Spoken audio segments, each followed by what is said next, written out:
Mary Poppins, what is the meaning of this outrage? I beg your pardon? Will you be good enough to explain all this? First of all, I would like to make one thing quite clear. Yes? I never explain anything. Yes, dear? I suggest you have this piano repaired. When I sit down to an instrument, I like to have it in tune. But, George, you don't play. Madam, that is entirely beside the point. As I expected, Mary Poppins, practically perfect in every way. Supercalifragilisticexpialidocious. Yes, well done, you said it. Hello, I'm film historian Tony Maeda. And I'm Brad Shreve, who's just a guy who likes movies. We discuss movies and television from Hollywood's golden age. We go behind the scenes and share our opinions, too. And of course, being the average guy, my opinions are the ones that matter. As does your self-delusion. Welcome to Going Hollywood. Spit spot. Tony, I made a mistake watching Mary Poppins. Uh-oh. It's not huge, but I have seen this movie 10 million times. So I thought, I'll just wait till before we record this episode. I'll just watch it a little bit before, a few minutes, and then we'll be fine. Well, Jesus. I kind of had it in my head that it's a children's movie with a lot of animation. It's going to be 90 minutes. Oh, God. I finished exactly 2 minutes before I had to log in. So the problem is I have every damn song from the movie swirling in my brain simultaneously as I'm trying to talk to you. At once? All at the same time? All at once. How's that all different at once. How's that different than you normally are? That's what I always have music going through my head, but unfortunately one of them is Cup in the Bag, which is the one song that I hope I never hear again. I know. Oh, no, it's my favorite. Of course it is. God. I knew you were going to say that. No. It was Walt Disney's favorite, too. We're getting way ahead of ourselves. Well, I think that's good. I think you're starting out fresh. I think that'll be good. You have the movie clearly in your mind. I have it clearly in my mind. It put me in good spirits. I feel like doing Step in Time. Good. I was going to say thanks for this, Brad, because we're talking about Mary Poppins, if you haven't guessed by now. And this is kind of prompted by a very nice email we got last season from a listener called Fan O Disney. We hear you. We hear you out there when you ask us about things. And I thought, we need to do a Disney movie. So Brad and I were talking about it when we were playing the season, and I actually suggested Bedknobs and Broomsticks, which is one of my very favorite movies, period, but certainly one of my favorite Disney movies. And Brad suggested we should probably do Mary Poppins. And I thought, all right, fine. So I sat down to watch Mary Poppins, and can I tell you, I don't think I've sat down and watched it from beginning to end in at least 25, 30 years. It was such a treat. I don't think I came away with an entirely new appreciation for the artistry in this movie, the fun. I was verklempt when it was over. I was just like, oh my God, I always think of this as a kid's movie. I do. And then I realized, no, it's not. Yes, kids can watch it and it's got animation, but I got chills watching it. I just loved it. So thanks, Brad. Thank you for that. Well, I meant that sincerely too, not sarcastically. Let's think Disney fan. Yes, and thank you, Fano Disney, for suggesting it. This also works out really, too, because Brad and I are beginning a little run of films, a little Best Actress, not really a month, it's a little more than a month, but a little Best Actress little mini festival. And this is the perfect way to start it, because we got a Best Actress Oscar winner playing the titular role of Mary Poppins. So it's it all came together beautifully. Yes, it did. And it's been a long time since I've watched this movie. In fact, I forgot we owned it. I watched it on Disney Plus. And then I'm like, wait a minute, I could have pulled it up anytime. It didn't matter. It was available, but it's been so long I forgot we even owned it. I think we just bought it at a whim one day and never watched it. Well, yeah, I think it is a practically perfect movie. Mary Poppins is practically perfect in every way. And yeah, it is a little long. There are some things that I think could have been trimmed, and we'll talk about that. But the effect afterwards for me was just like, If I could only pop into that chalk painting Yeah. and live in that jolly holiday, I would be so happy. There was, having seen it, not seen it in so long, I looked at it from totally different perspectives. First, from the analytical perspective that I typically do with this show, no matter how much I try not to. And I found I had more criticisms of it. At the same time, it brought me more joy than I expected because it's been so long, I forgot. Yeah, I think that's the thing. And the criticisms are pretty minor in the grand scheme of things, but there were little things. One, the length, like you said, the length. The length, yeah, it's a bit long, but I do think it's practically perfect in every way. I just think from the cast to the songs, to the artwork, to the production design, to the dance numbers, Step in Time exhausts me watching it. It's just so much, just a fun ride. So thank you, Fano Disney, for suggesting this. I'm excited to start our Best Actress month, if you will, with Mary Poppins. Mary Poppins, don't you love us? Starring the one, the only, Dame Julie Andrews as Mary Poppins. And you know what else I had forgotten is I use quotes from this movie all the time. Do you? If we're going somewhere and I'm ready and Maurice isn't, I always go spit spot. And I am always like, we're discussing something and I learn I'm right. I'm like, see, I'm practically perfect in every way. I am quoting from this movie all the time. And I don't always think about where they come from. I always do. I've done pie crust promise. That's a pie crust promise. Easily made, easily broken. I've done that one before, and I've also done close our mouth. We're not a codfish. There's so many quotable lines. There's so many quotable songs. I mean, all the usual suspects. But of course, prime on everybody's mind, of course, is probably supercalifragilisticexpialidocious. I mean, everybody knows this made-up word that is from this movie. People think it's a real word. I think it actually has become a real word. I think it's maybe in the dictionary as a real word or referenced as a real word for when you don't have anything else to say. That's what you say. You say that. And I usually don't say that. Spit it out. So, let's talk about this movie, Mary Poppins, starring Dame Julie Andrews as the practically perfect nanny.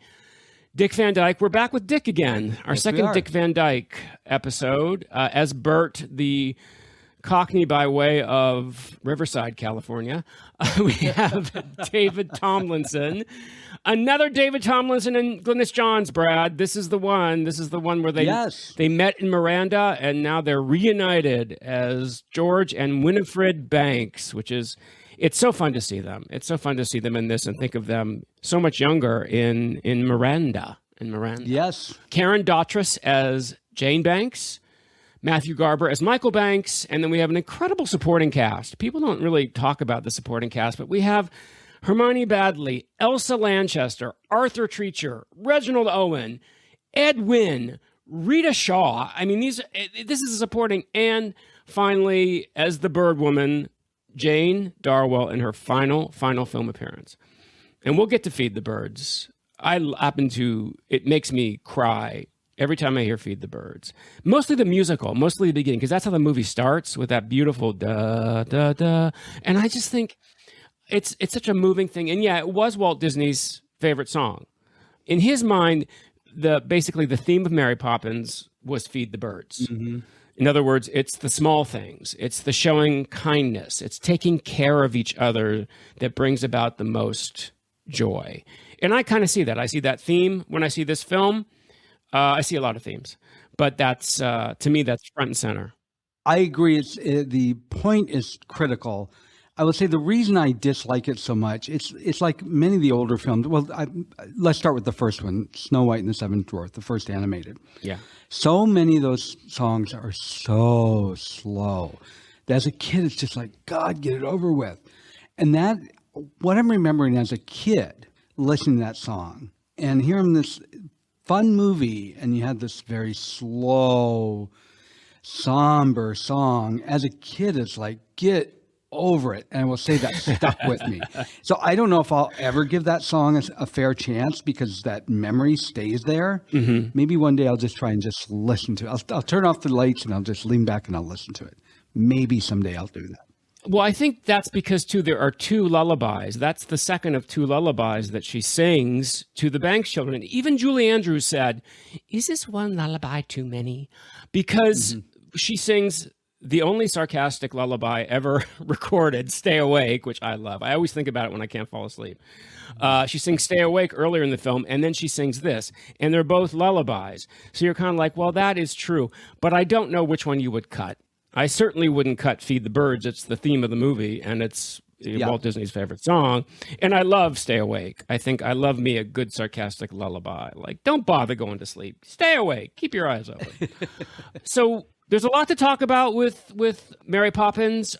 Just a couple things before we go into the background. I do want to say it was indeed the highest grossing film of 1964, edging out, and this is really important because we'll get to it later, edging out My Fair Lady by $1 million. Can you believe that? It was like neck and neck, and Julie wins by a neck. A very long neck. As you say, she showed them. Take that, Audrey. So that's about what?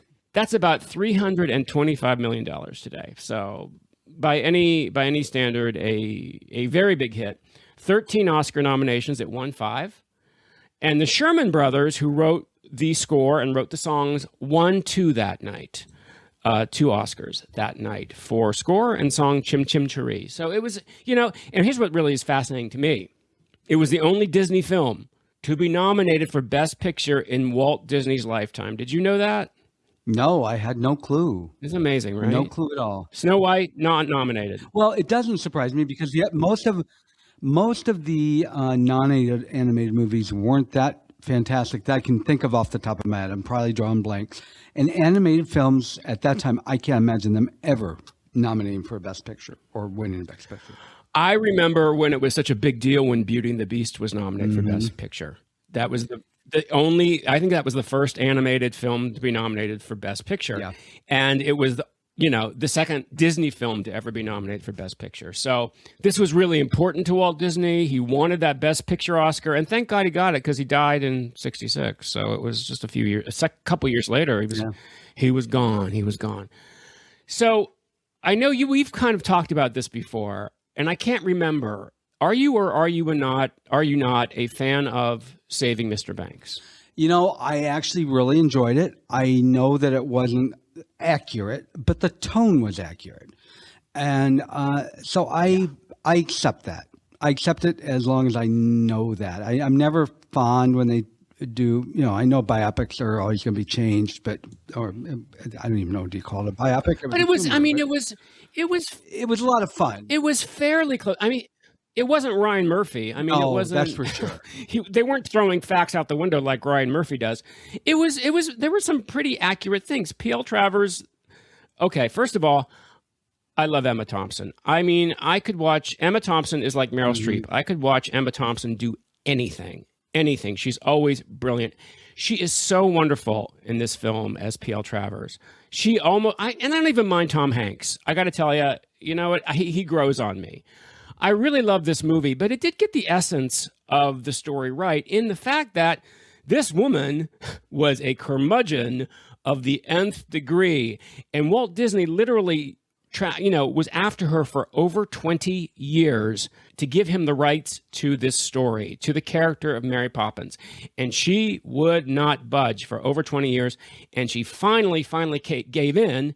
And then she was still a real pain in the ass the entire time they were putting it together. She hated the animation. She didn't like it, the fact that it was a musical. She wasn't about to brook Dick Van Dyke in it. She was like, what? Mm-hmm. That's all true. She really did. In fact, at the premiere, she wasn't invited to the premiere, just like in the film. Mm-hmm. She managed to wangle an invitation, and she showed up. And after the premiere, she said to Walt, well, we're going to have to cut that animation. And Walt Disney said, Pamela, that ship has sailed. Yep. I read that, and I was wondering if it was true, so I'm glad you validated that for me. Absolutely true. The only reason Disney was able to do it, she did have script approval. However, and this is how Disney got her, Disney had Final Cut. Mm-hmm. So it doesn't matter. If you have script approval, whoever has Final Cut is the last person to see it before it goes out. So she could say, I don't want the animation. But he has Final Cut. He can say, well, I do, and it's staying in. So that's how he got around that. And they were able to do it. But yeah, she was a piece of work. But Walt Disney, this was a passion project for him. His daughter, Diane, loved these books. There were 8 Mary Poppins books. Have you ever read any of the Poppins books, Brad? No, watching this movie made me feel like I really should watch the first one, especially thinking of the. By the way, if you hear explosions, I'm okay, because one just went off right outside my window. This week is Fallas Week in the Valencia province here in Spain, and it's probably the biggest celebration of the year in this region, and there's a lot of stuff that goes on all week. What has been going on for a month and is going to get worse every day till Thursday is every kid has fireworks, and then adults are setting off fireworks, and the city is setting off fireworks. It has been non-stop explosions. Wow. And I'm talking about 3-year-olds out there throwing firecrackers. So typically, they usually go till the wee hours of the morning. And so I'm just bringing it up because I don't know if you just heard that one, but yes, earlier today they were on the terrace next door. In fact, there just went another one. They're on the terrace next door throwing fireworks. So yeah, and it's like 2 a.m. It's like 2 a.m. there, right? Or, no, it's 10:30 right now. 10:30. No, it's 10:30. That's crazy. 10:30. It's not that bad, and it's not the admiral shooting a tank. That's not Admiral Boom. So where was I? So Disney was able to get the rights to the story and began working on this in about 1961. Hired the Sherman Brothers, who had written for him before they wrote that song in The Parent Trap, and they created this score. They played "Feed the Birds" for him. He said, "You're hired," and and it went into production. And it was very important, as I said, for Disney to make this. Now there are differences between the book and the movie, and we're not going to go into them. Probably one of the biggest differences is the book, like Breakfast at Tiffany's, like so many books we talk about, is episodic. There is no plot in the first Mary Poppins book. It's just adventures, the adventures they have. The character of Bert in the Mary Poppins book is more periphery. They combined a few characters to create this part of Bert that Dick Van Dyke plays. The book takes place in the 30s. Oh, really? And that's something interesting. Yeah, that's something interesting. So Mary Poppins Returns, the movie with Emily Blunt, is in the 30s, but it's also later. They're all grown up, the Banks children. Disney moved it back to 1910, to the Edwardian period, which is another really interesting similarity he has with My Fair Lady, which we'll get to. And I want to say something about Mary Poppins Returns. All right, go ahead. I didn't hate it. I was actually impressed, and I think it's because I expected it to be pure garbage. So I went in with such low expectations. I actually enjoyed it. It's good to have low expectations. It wasn't anywhere near this film, but like I said, I was pleasantly surprised. I'm like, that was pretty good. Again, love Emily Blunt. And speaking of Emily Blunt, her characterization of Mary Poppins is much closer to P.L. Travers. Yes. P.L. Travers' version of Mary Poppins was much harsher. She's much more vain, much more obstinate than Julie Andrews is in this film. Except Mary was not pretty. She was not pretty in the book at all. Exactly. Yes. So those are some of the major differences. But I was looking through this, and I want to talk about Julie's characterization, because watching it again after all these years, with everything I know now, life experiences and acting and everything, there are some amazing things about her performance I want to point out, and we'll talk about that in the Oscar and everything. But did you know, this made me laugh out loud. Do you know who Walt Disney's first ideas for Mary and Bert were, by any chance? I've seen the list of names, and I know, oh my God, Bedknobs and Broomsticks. I can't think of her name. You mentioned her. Angela Lansbury. She was considered for the film. Angela Lansbury was considered for it. I don't know if she's the one you're referring to. No. Mine is unbelievable. Unbelievable. And Bert, I don't remember either. I know that there was like Betty Davis and... Yes, that's it. Judy Garland. Was it Betty Davis? Okay. David. Mary Poppins, practically perfect in every way. Can you imagine? I'm like, what? Yeah, he thought of Danny Kaye as Bert, which kind of makes sense, and Betty Davis. I mean, but here's what's really crazy. I mean, like nut job crazy, real world crazy, and I mean REEL. So, ironically, after he had the idea of Betty Davis as the nanny in Mary Poppins, in 1965. Betty Davis plays a nanny in a film called The Nanny, in which she attempts to murder one of her kids. That would have been a nice twist on this film. That would have been a nice twist on this film. That was just crazy. In fact, somebody said it was kind of a sly, a little jab in the rib to Mary Poppins. I don't know about that, but it's so funny. Yes, a homicidal nanny, I can see Betty Davis playing. The practically perfect Edwardian nanny, I just don't get Walt Disney. But anyway, but you said, it would have been a much different film. Mary Poppins, practically. I'm not going to do more Betty Davis. So we also thought of Mary Martin, Angela Lansbury, Judy Garland, Barbara Eden, Jane Mansfield, I read. I'm like, huh? And for Bert Convey, Sean Connery, Andy Griffith, Cary Grant. Other than Cockney, I don't really see that happening. But Disney had seen Dame Julie, on the Ed Sullivan Show, doing a scene from Camelot. Mm-hmm. And that immediately sparked his interest in Julie. So he went to New York to see her after a performance of Camelot. And he said, I have this idea for this film. I'd like you to play Mary Poppins. And she didn't immediately say yes for two reasons. First reason was she was pregnant. And he said, that's okay, we'll wait for you. And the second was that she still wasn't sure that she was completely out of the running to play Eliza Doolittle in the film version of My Fair Lady. But of course, we all know that didn't happen.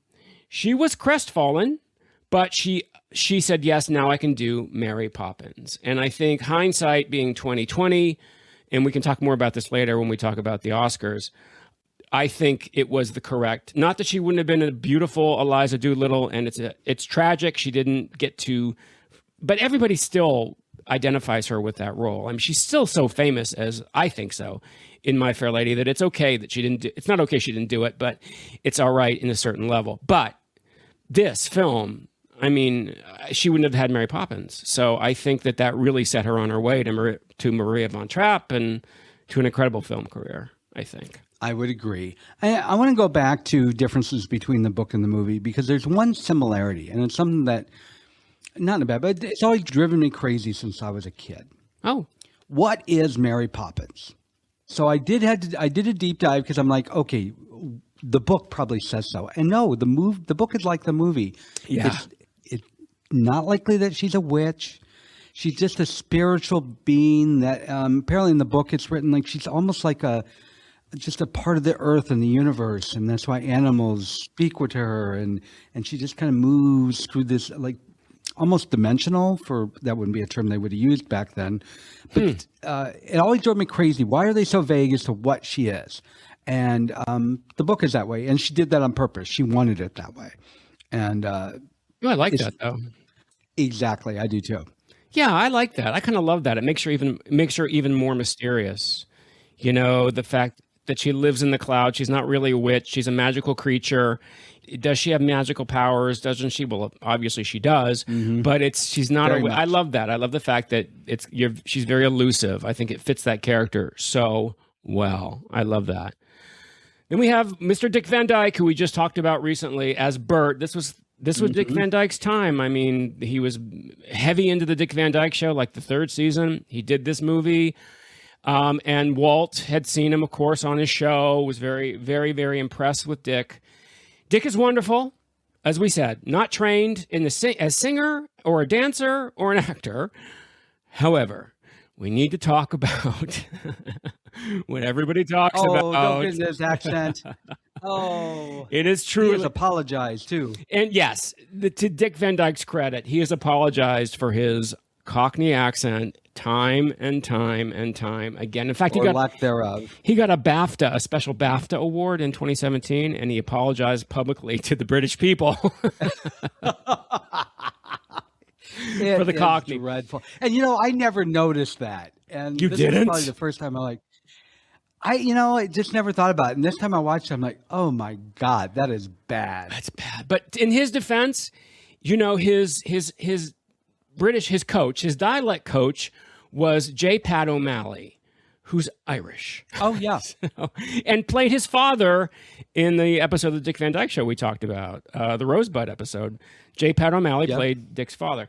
So you have an Irish tutor teaching you a Cockney accent. So his accent, sometimes it's Irish, sometimes it's Cockney, sometimes he sounds like he's from West Covina. It's an amalgam of things. Sometimes he hits it and sometimes he doesn't. But to his defense, he admits it. He knows it. It's bad. You didn't even notice it until we watched it this last time. So No, but I will say Kevin Costner in Robin Hood, Prince of Thieves, talking like he's from Indiana, has him beat, so Dick can rest easy. Almost as bad. Almost as bad. Yeah, I think Dick's is more Peoria than West Covina. So yeah, I think so. It's more Peoria, Illinois. But give him credit. It's Dick Van Dyke. We have the beautiful Glynnis, your pal Glynnis Johns as Winifred Banks. I smiled when she marched down that street. She is so full of energy.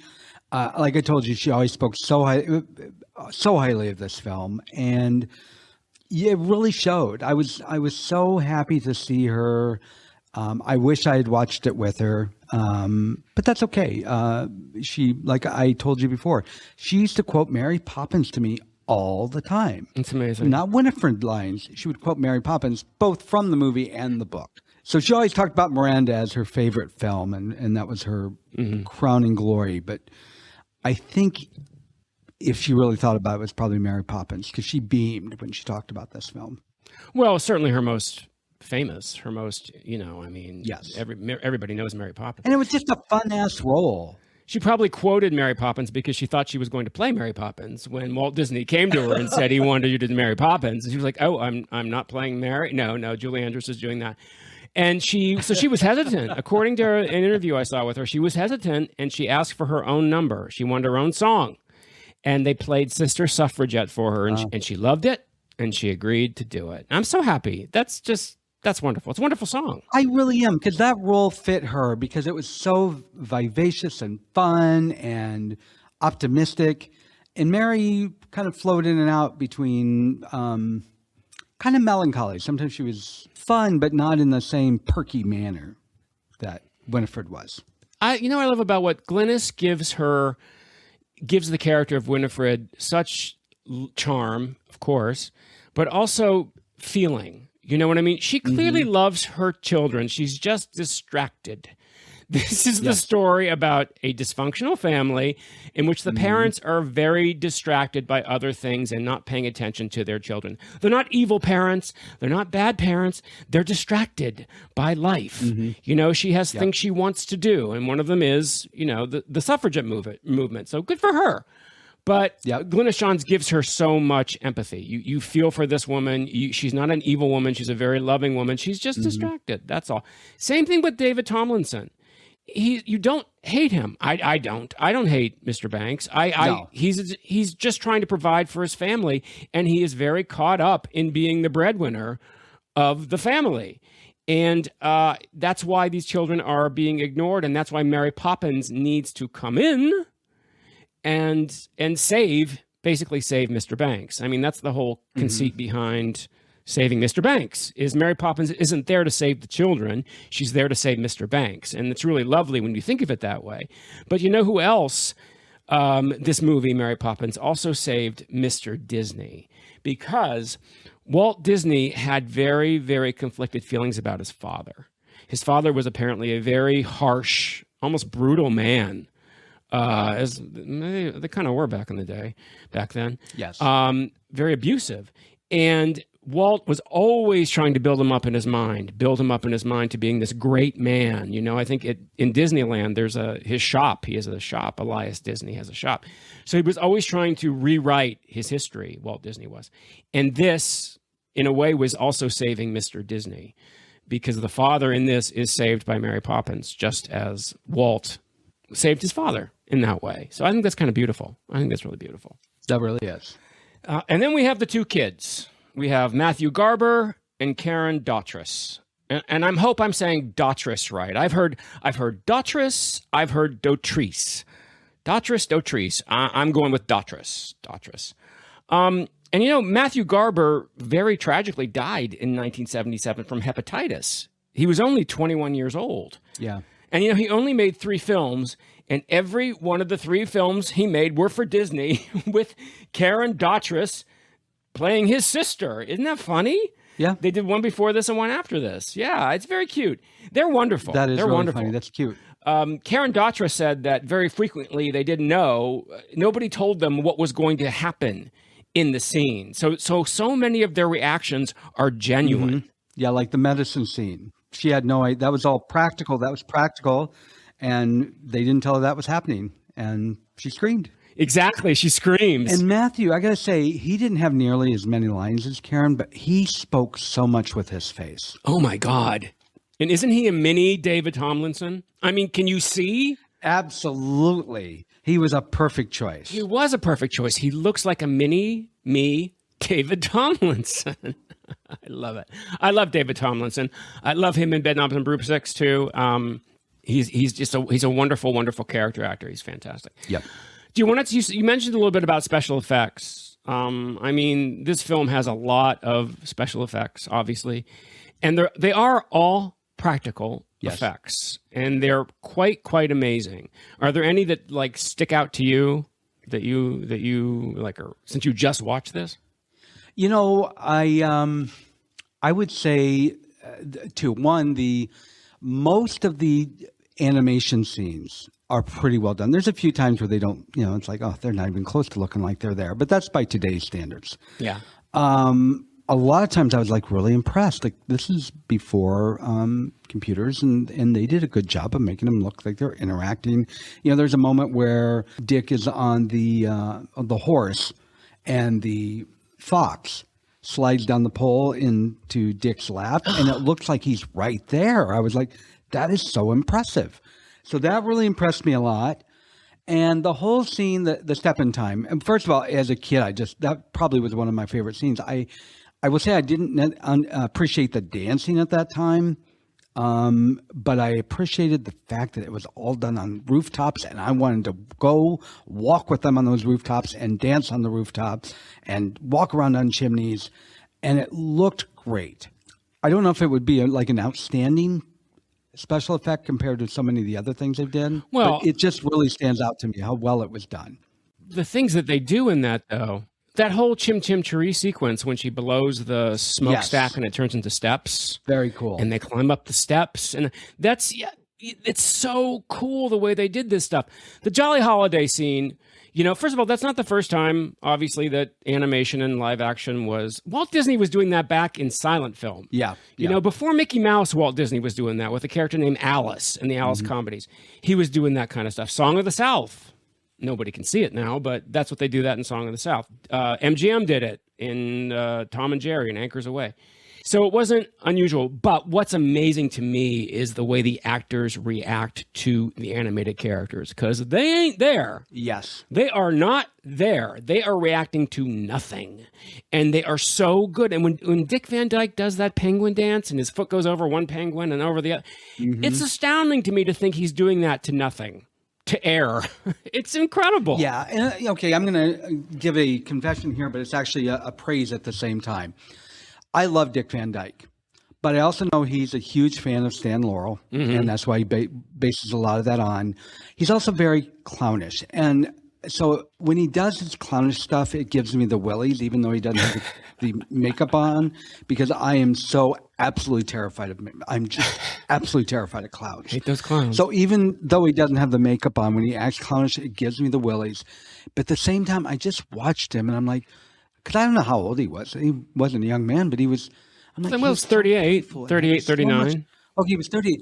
I'm like, he's so playful and just having so much, at least he shows, and it had to be real, he just shows he has so much joy and zest for life. And that I really, really loved. The energy. I mean, we talked a little bit about this in our Dick Van Dyke episode. The man was, Karen Daughtris compared him to one of those things that are outside car dealerships that the wind just blows, the wind socket things, that just go back and forth with no structure. We said before, he's like Gumby. He's so pliable. He's so malleable. This man had no formal dance training. And you watch Step in Time, and he is up there keeping up with every single one of these dancers. It is phenomenal. Yes. How he does it. It's incredible to me. The It energy really is. at 38 years old. I mean, it's astounding. Yes. It's astounding to me. And he doesn't come across as a 38-year-old man acting goofy. He just comes across as a 38-year-old man that just loves life. No, he has so much energy. And not everybody could have pulled that off. He has so much energy. I mean, I get what you mean about sometimes it can be a little bit like, but that's why he works so well in children's films. That's why he works so well in Chitty Chitty Bang Bang. That's why he's so good in this. When he would do adult things like The Art of Love, not so much. But this stuff works. Yeah, and I'm not criticizing him for it as far as his ability and his acting. It's a personal thing that it's I don't have many fears in my life, but clowns is one of them. Clowns and lightning. It's so funny. It's so funny. You know what I love that I didn't notice, but this just shows you how these craftsmen, the people who made this film, were so genius. Tony Walton was the production designer. I think it's important to point out he also made the costumes. He was Julie Andrews' husband. And he met Walt Disney at the same time. Walt Disney was offering the part to Julie and asked Tony, what did he do? And he says, I do, because he also did the production design on Broadway. So how he started. And he gave him his portfolio when he said he's hired. So Walt Disney hired Julie and her husband. But hey, Tony Walton was not going on anybody's coattails. Tony Walton was a brilliant, brilliant production designer. And so he wasn't riding anybody's coattails. That, and I want to point out in the Jolly Holiday sequence when they're on the carousel horses, and the carousel horse, which is my favorite scene, they come to life and they're in the horse race. Next time you watch it, and if you haven't watched it, listener, watch it. The faces of the carousel horses are modeled after the actors' faces. So take a look at Dick Van Dyke's horse.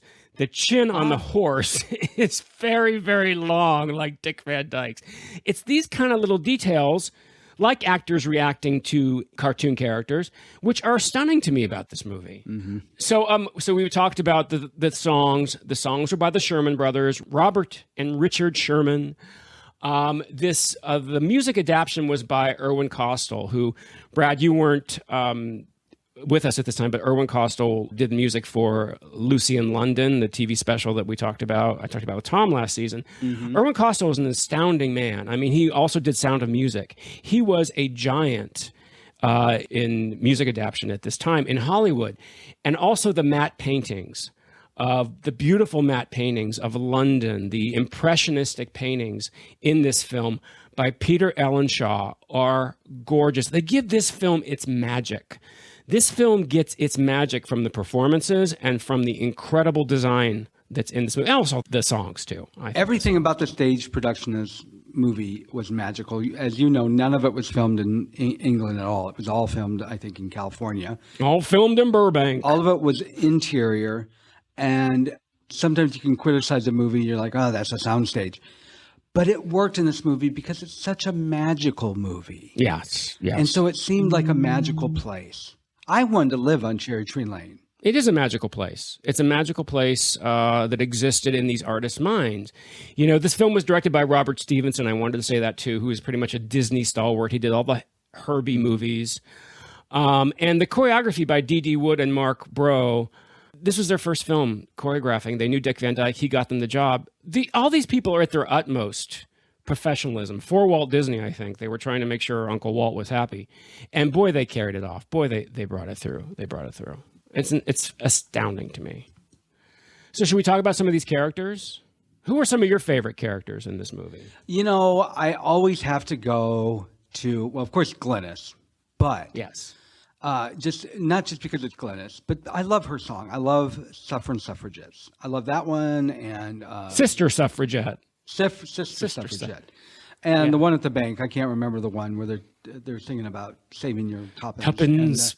Yes. So Fidelity Fiduciary Bank. There's a character in this film who I adore this actress. And so I think everybody loves her when she watches this, but I don't think she's ever talked about enough because every time I see her in a film or anything, I get excited. And that is Rita Shaw. I love Rita I don't know Shaw. what it is. I just want Rita to be my grandmother. She's the one that played Mrs. Brill, whom I think they pretty much almost always just called her the Cook. The she was Cook. He probably was brought Cook. Yeah, Cook, yes. And she is the very large, sturdy, no-nonsense cook at the household who also does a song and dance routine with Mrs. Banks. So I just love her.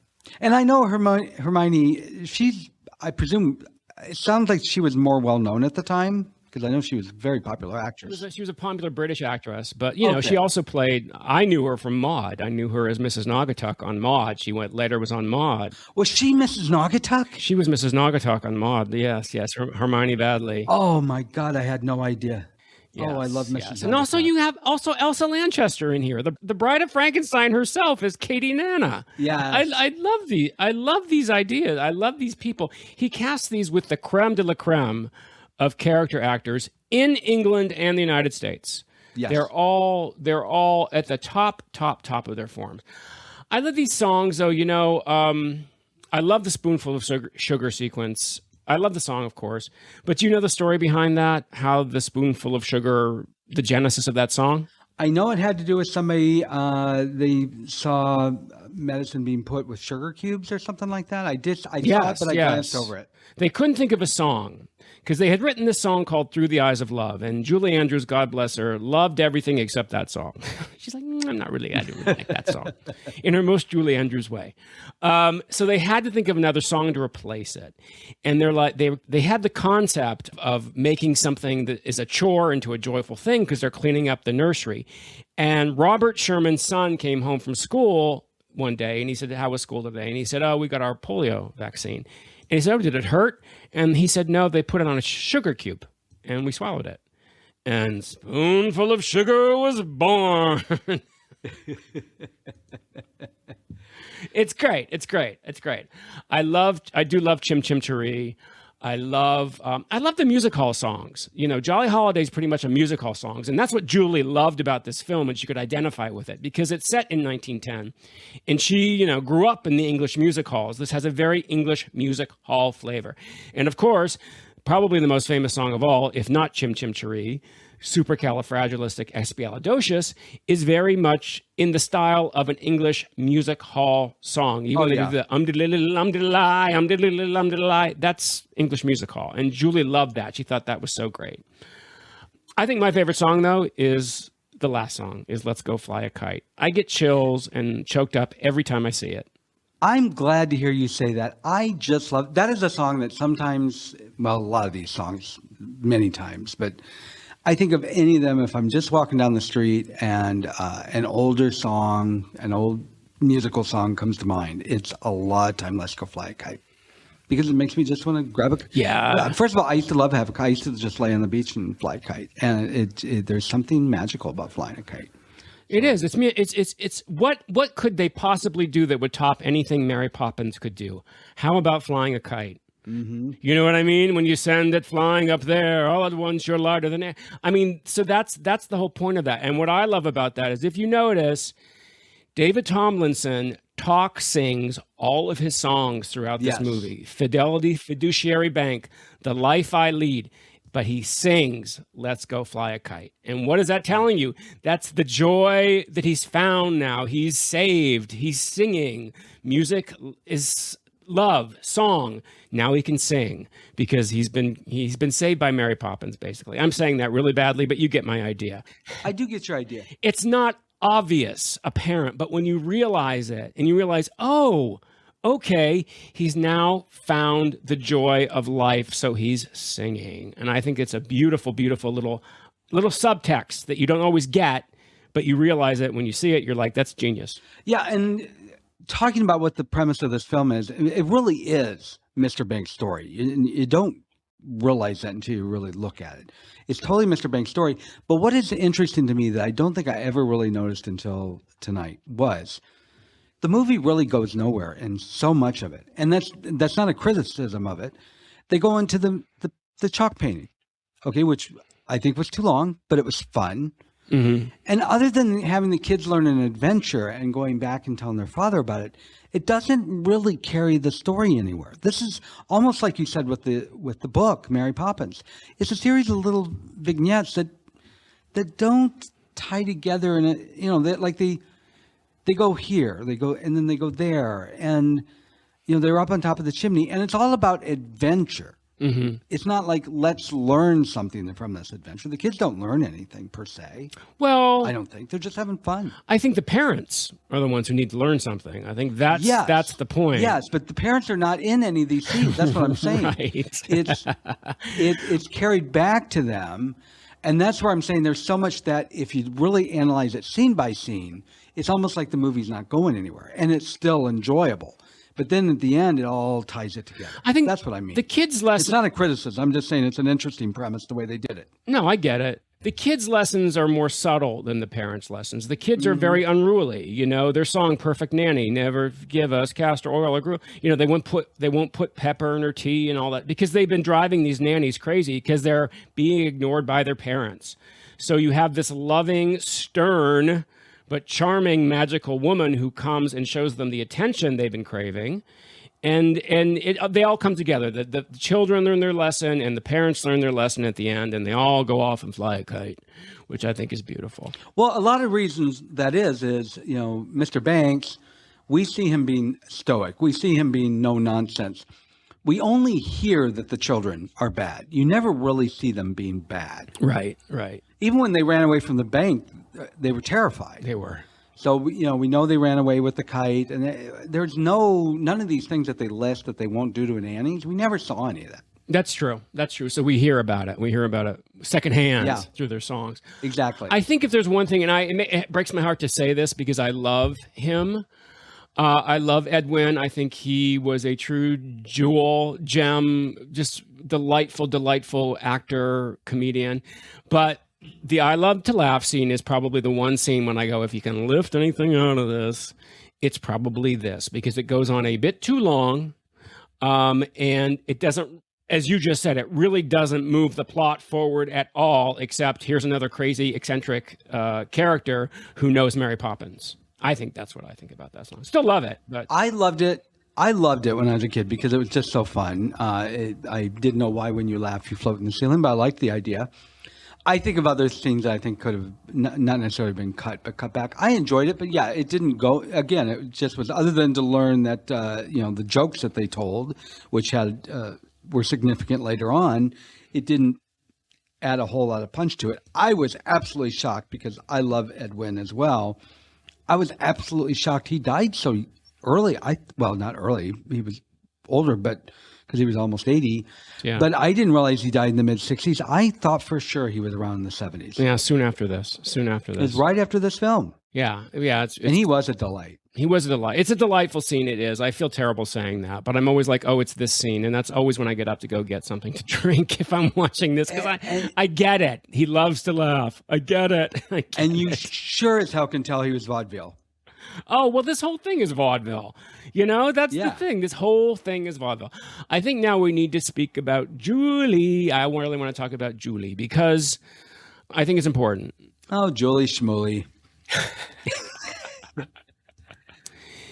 Julie Andrews, in the mid-'60s, you couldn't get bigger than Julie Andrews was. I mean, think about this. This film and then Sound of Music, I mean, she was everywhere. She was literally, I say this all the time, but she was literally the biggest star in the world in the mid-'60s. And then she fell so fast. Because the times they were a-changin'. And she caught on the very cusp of the end of the early to mid-'60s optimism before, culture just went upside down, topsy-turvy.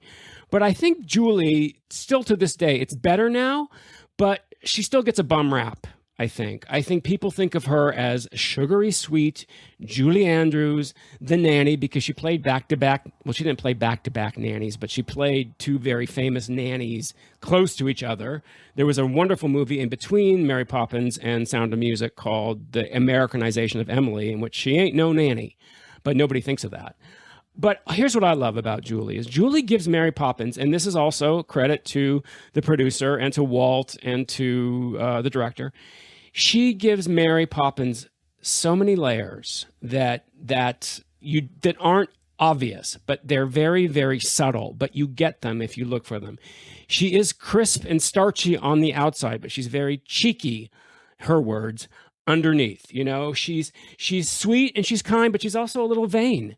Oh, she's very vain. She's headstrong. She's judgmental. She's fickle.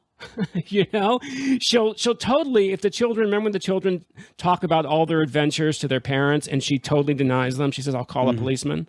This is not true. Yes. It's not the best, you know, she's basically letting the children look like they're liars. Yes. And so in Julie's mind, she said that she always believed that Mary Poppins had a secret life. And so she worked with her husband, Tony Walton, and they did things like that. They put bright linings in her coats, and her petticoats were pink, because you get the idea that Mary Poppins does have a secret life. You know, what exactly is her past relationship with Bert? We're never really sure. No. You know, but there's something there. And I love that about her. I love the fact that it's not just one layer. It's not just one level in this character. She really does give Mary Poppins a lot more dimension than perhaps another actress would have. And I don't think she gets enough credit for that. Yes, she got the Oscar. We'll get to it. But I think people give a lot of criticism to her that I don't think is warranted. How do you feel about that? I don't think it's warranted either. I think the world of her. I think she had a beautiful voice. I think she was a great actress. As you said, she came in a wrong time when things were really changing. She was right at the end of this. You know, there weren't many musicals after this for a long time, and she was a victim of the time. Changing times. I agree. Yeah, she was a victim of the changing times. I will say I'm very sad about something for her. And, you know, she wanted to change her image because we know backstage she's more than a few have said she talks like a sailor. She's foul-mouthed and crass, and which I absolutely love. And she grew up in the music halls. Yes. She was. Somebody did a skit. I wish I could remember who it was, where they were it was basically backstage with Julie Andrews, and every word out of her mouth was bleeped because they said they couldn't show it. I mean, it's all done as a joke. Yeah. Because of that whole background. But, you know, she wanted to kind of shed that image, and unfortunately her husband gave her the opportunity to do so, and that was that horrible film S.O.B., because it said, okay, we're going to have Julie bare her breasts. Yeah. And I get why she wanted to do that. I just wish she had done it in a better film, because it was awful, in my opinion. Well, yeah, when we talked about a little bit about way back in our first episode, we talked about Blake Edwards and how sometimes his taste level is questionable. There are some things he does which I absolutely think are brilliant. I think Victoria is a wonderful, beautiful, brilliant film. I love Days of Wine and Roses. But then he'll do things where you're just like, oh, Blake. And one of those is S.O.B. I think it's just a crass... Yeah, it's hard for me to watch S.O.B. I'm like, oh, don't do that. I think if she had just done Victoria, perhaps maybe her image would have changed a little bit. Yes. But you know what? That's what it is. That she gets a bum rap because she played these nannies. But anybody to a T who says what a bawdy, funny, down to earth woman she is. And I think people get that more and more. But she's Julie Andrews. And for Christ's sake, she's narrating Bridgerton now. So she's still working. It's amazing to me. One of the things I love about some of these stories, you know, she did not like, first of all, she was not fond of all the wire work, you know, because she was up on a wire.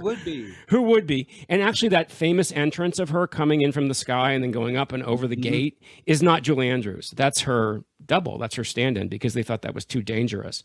But she did a lot of wire work, and they dropped her one time. She said she could feel it. Oh. She's like, boys, I'm feeling something. And she said she went down. But luckily, it was near the end of shooting, so she was okay.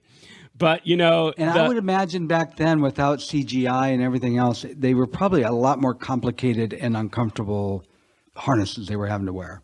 Oh, God, yeah. They had to make the costumes bigger to hide the harnesses, because they were very uncomfortable harnesses. And little Matthew Garber wasn't happy about being up in the air either. No, I don't think any of them were. He was afraid of heights. That's right, he was. And didn't they say something like, "We'll give you a dime every time"? And I guess he made quite a chunk of change from that. Another thing Julie didn't like was the parrot umbrella. She didn't like the fact that it talked. She said it gave her the creeps. The parrot umbrella that talked, and it was actually supposed to talk throughout the entire film. But because it gave her the creeps, it's only that one scene where the parrot talks at the end. And I think that's fine, because it is kind of a creepy thing that your umbrella handle talks to you. But like she says, you know, basically shut up without saying shut up. squeezes that beak. Yes. So, Brad, before we talk about the stats, and I do want to talk about the Oscars of 1964-65 because they're very important to this movie, is there anything you want to say to the people about the podcast or anything else? Yes, I do. Please rate and review our podcast. It is how we get paid. You've heard us say it before. Tony and I don't make any money on this. In fact, we spend some, not a whole lot, but enough. And we would love to at least hear from you. You know, we hear so many great things and lots of emails, and please don't stop those. We really enjoy them. But also let others know. Go to Apple, Spotify, or wherever you get your podcast, as they say, and rate and review the show so others can see that you like it, and maybe they'll think, maybe I should check this out too. Yeah, absolutely. I mean, we do not make any money off this. Matthew Garber made more money with his dimes than Brad and I make with it. But it is a labor of love, and we love doing it. And we so appreciate when people reach out to us. Fan of Disney, perfect example. Here we are talking about Mary Poppins. So we need to read some reviews too later in one of our upcoming episodes too, because we've been getting some, and I always like to give people a thank you for that. Absolutely. And suggestions. So as we talked about earlier in this, Mary Poppins was released. It was released about a month and a half before My Fair Lady. You really can't talk about Mary Poppins without My Fair Lady. And as we said, it edged out My Fair Lady by $1 million, 13 Oscar nominations. It won 5 Oscars. Best Actress, Julie. Best Song, Chim Chim Cheree. Score, Editing, and Visual Effects. So, let's talk about these Oscars because it is legendary. Because as we all know, or maybe we don't know, maybe we should talk about this now. Julie, the reason Julie was able to do Mary Poppins was because she was not cast as Eliza Doolittle in My Fair Lady. It went to Audrey Hepburn. Now, we're not going to talk about My Fair Lady. Maybe we'll do that sometime. This is about Mary Poppins, not My Fair Lady. However, the situation is important because it changed Hollywood. This whole thing with Julie and Audrey Hepburn changed Hollywood because Jack Warner paid a record $5.5 million for My Fair Lady. That's about $59 million today, just for the rights to do My Fair Lady. So obviously he needed a star in that film. He wanted Cary Grant to play Professor Higgins. He wanted Audrey, and he wanted Jimmy Cagney to play Alfred Doolittle. And Cary Grant refused, saying he wouldn't even go see the movie if Rex Harrison wasn't playing Professor Higgins. But he needed a star, and he offered Audrey $1 million. So, I mean, come on. Really? You're going to turn down $1 million for this part? And by the way, he had a point. Julie had never made a film before. Mm-hmm. So he had to have some kind of insurance that he was going to get a return on his investment. So Andrews was crestfallen, but she went on, allowed her to do Mary Poppins. And as I said, Poppins beat My Fair Lady to release by about 2 months, and it was a phenomenon. But so was My Fair Lady. Mm-hmm. But what happened when it was released? The controversy about the dubbing started. Now, Hollywood has always done vocal dubbing. It was not a new situation. Rita Hayworth was dubbed. Sid Charisse was dubbed.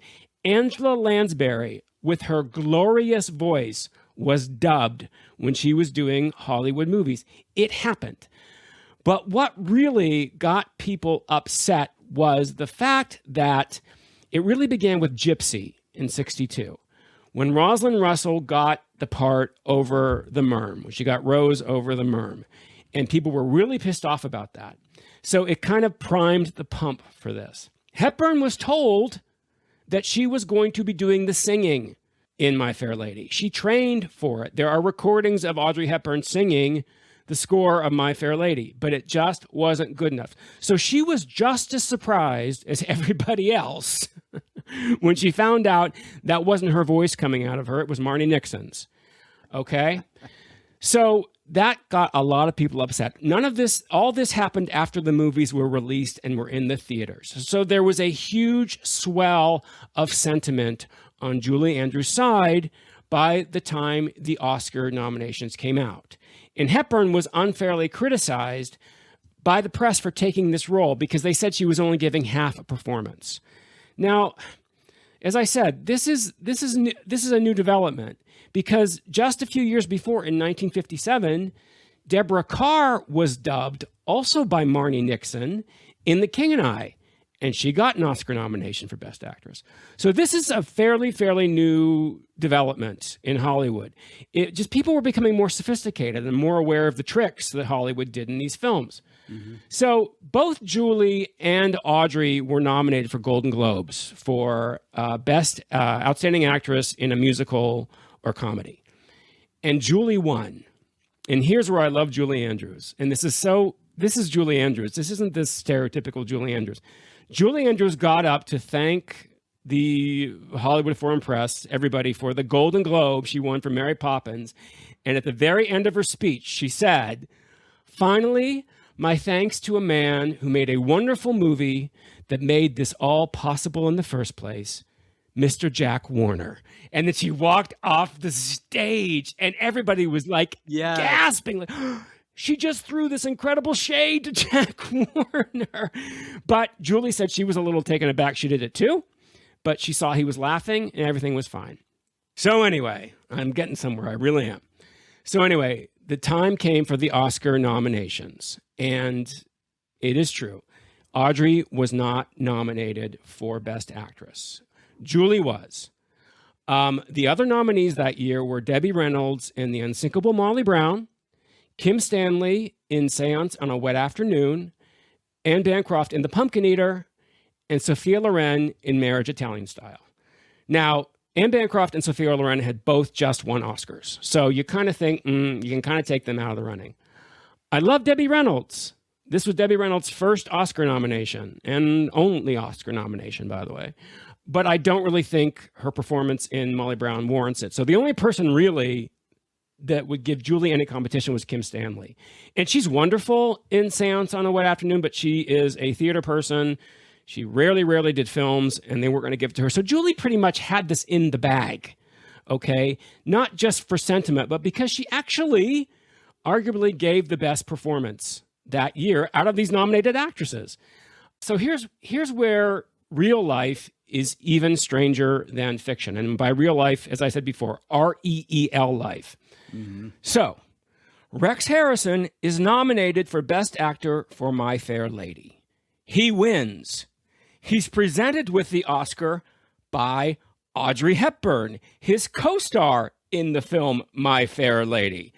And Julie Andrews wins Best Actress for Mary Poppins. So you have Rex Harrison winning for My Fair Lady, Julie Andrews winning for Mary Poppins, and in the papers the next day, you have the two stars of the Broadway My Fair Lady standing next to each other holding Oscars for two different films.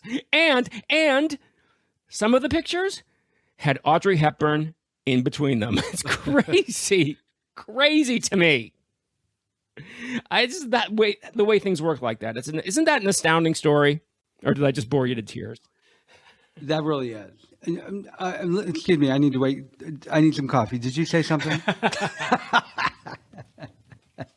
But here's what's really sad to me. Mm-hmm. So Julie said, because of all this thing about it was a consolation prize because she didn't get to play Eliza Doolittle.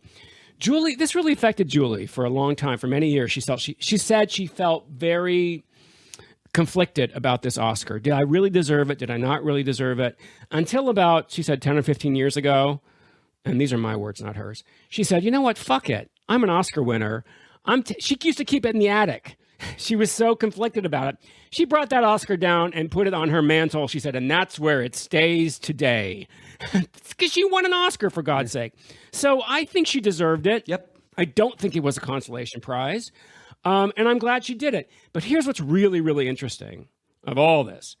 This really changed Hollywood, as I said, this dubbing scandal, because that's why later on we have this to thank for getting a singing Clint Eastwood and a singing Lee Marvin in Paint Your Wagon, or a singing Elizabeth Taylor in A Little Night Music, a singing Russell Crowe in Les Mis, all because of the fact that the dubbing thing caused such a furor in 1964. It really was the end of an era in Hollywood, end of innocence. And it's astounding to me. This one movie. Yeah, and who cares? Right? I personally love Audrey in My Fair Lady. I think she is wonderful in My Fair Lady. She gives a beautiful, beautiful performance. She worked very hard, but that's Hollywood, folks. That's how it works in Hollywood. You know, it's like I think of Kevin Bacon in Footloose. You know, people are always like, "That was astounding dancing." He's like, "Yeah, it wasn't me," and nobody batted an eye. So why is singing any different? You know, what about Jennifer Beal in Flashdance? You know, having the dance double. Yeah. You know, she got grief for that though. Maybe it's a misogynist thing. Maybe it's a misogynistic. I don't know. Could be. I don't know. I just think it's kind of fascinating that this one movie caused, in something that Hollywood had been doing for decades, this one time it brought it all up, and it never. I'm trying to think. I'm really hard pressed to think of an actor in a musical. There aren't that many more musicals that didn't do their own singing after this. And if anybody knows out there, let me know. I can't think of one off the top of my head right now. But I tell you right now, if it was done, it was done. I mean, we can thank them for Lucy and Mame. I gotta say it right now. Oh, Brad. Well, I think that's Mary Poppins. We just talked about Mary Poppins. So that was a lot of fun. I'm really glad that we took this.